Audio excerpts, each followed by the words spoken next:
Presiden Joko Widodo telah tiba di Labuan Bajo untuk memimpin sejumlah pertemuan pada gelaran KTT ke-42 ASEAN.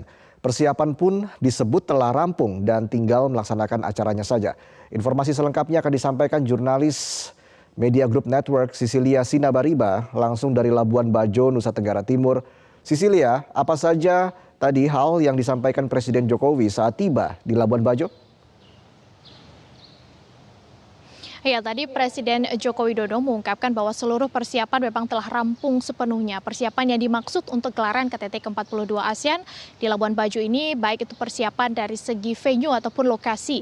Karena untuk pelaksanaan KTT ke-42 ini ada beberapa lokasi yang berbeda yang akan menjadi tempat untuk pelaksanaan sejumlah acara. Ada Hotel Merwora untuk puncak dari KTT ASEAN, kemudian ada Hotel Golomori sebagai lokasi untuk pertemuan para duta besar ASEAN, dan juga ada Hotel Ayana untuk lokasi pertemuan para menteri luar negeri, dan juga nanti akan dilaksanakan di sana welcoming dinner. Sehingga dari segi lokasi dan juga venue, Presiden tadi mengungkapkan sudah rampung dan siap untuk menyambut kedatangan para delegasi dan juga para pemimpin ASEAN. Selain itu, persiapan yang dimaksud tadi juga terkait dengan pengamanan dari pihak kepolisian.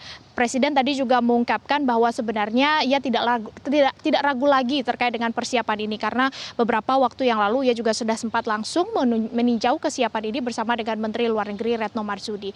Nah, selain dari segi kesiapan yang dinyatakan Presiden sudah rampung sepenuhnya, tadi Presiden juga sempat menyinggung mengenai isu yang akan dibahas pada pelaksanaan KTT ke-42 ASEAN ini, terutama terkait dengan bagaimana ASEAN nanti dapat mendorong penyelesaian konflik yang terjadi di Myanmar. Presiden menekankan bahwa Indonesia dalam posisinya masih tetap mendorong untuk meningkatkan dialog dan juga meminta untuk menghentikan kekerasan yang terjadi di Myanmar sesuai dengan 5 poin konsensus atau 5 point of consensus yang sudah disepakati oleh negara-negara ASEAN dengan Myanmar.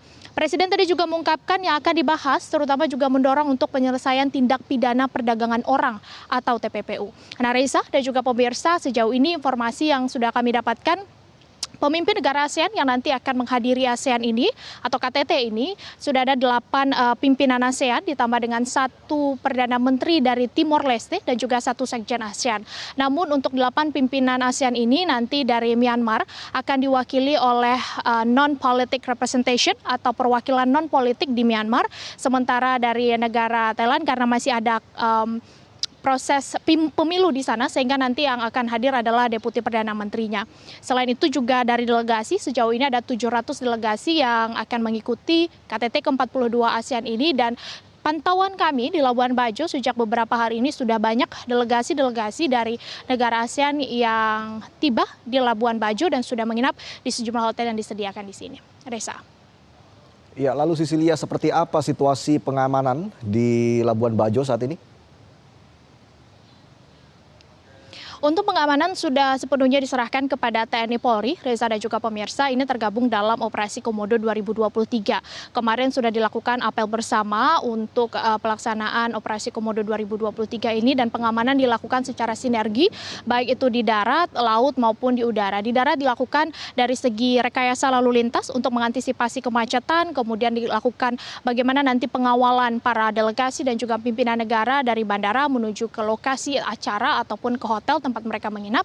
Dari segi di lautnya atau pengamanan di laut, tadi kami sudah melihat cukup banyak KRI milik TNI yang juga sudah ditempatkan di sejumlah titik di perairan Labuan Bajo. Sementara di pantauan udara, kami tadi sempat mengikuti pantauan udara yang dilakukan oleh pihak kepolisian menggunakan helikopter milik Polri, dan memang sejauh ini disebutkan bahwa pengawasan ataupun pengamanan sudah berlangsung dengan lancar dan diharapkan terus berlangsung dengan lancar sampai nanti penyelenggaraan KTT ke-42 ini selesai. Ada sejumlah ancaman yang tentu perlu diantisipasi, mulai dari kemacetan, unjuk rasa, terorisme hingga bencana alam. Kembali ke Anda, Reza. Baik, terima kasih Cicilia Sinabariba atas laporannya langsung dari Labuan Bajo, Nusa Tenggara Timur.